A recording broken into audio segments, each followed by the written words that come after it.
last two problems are a little more challenging. When we look at 19, we've got three different triangles that we can kind of see quickly. Got a big right triangle, a smaller right triangle, and then a third triangle that's not a right triangle at all. We want to make sure that we're focused on those right triangles as we're trying to use Pythagorean theorem or a trig ratio to kind of solve for that side that we need to solve for. Since I know one of the sides of the big triangle and I know the angle of the big triangle, that's what I'm going to focus on first. So I'm going to go ahead and trace that one in red. And ignore that line in the middle. That big triangle is the 30, 60, 90 triangle. Since the hypotenuse is 18, that short leg must be 9. We could also use a trig ratio to find that.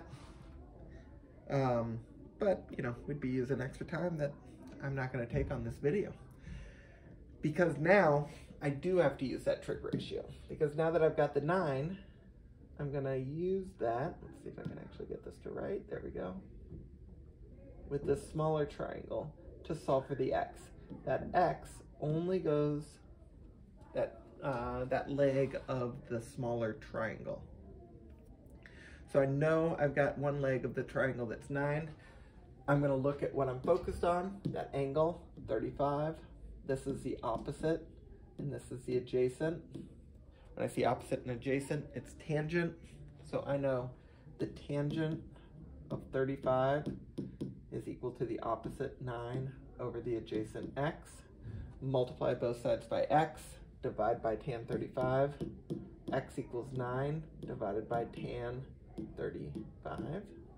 Over to my calculator. 9 divided by tangent of 35. 12.85. Again, I'm going to round to that nearest tenth, unless the problem tells me otherwise. X equals 12.9. The more work you show, the more lenient I can be with your rounding.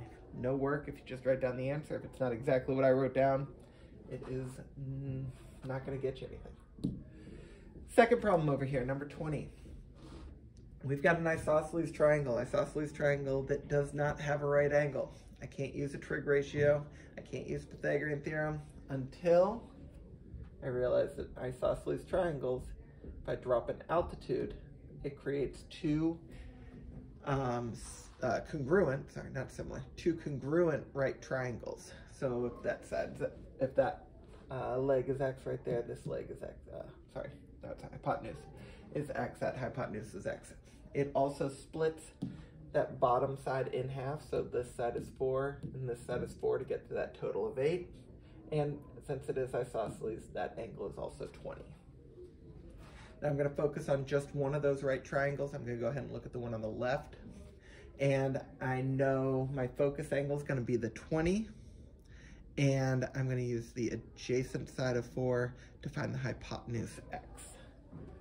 So let's write some stuff down. We've got adjacent, trying to find hypotenuse. A and H is cosine. Cosine 20 equals adjacent over that hypotenuse.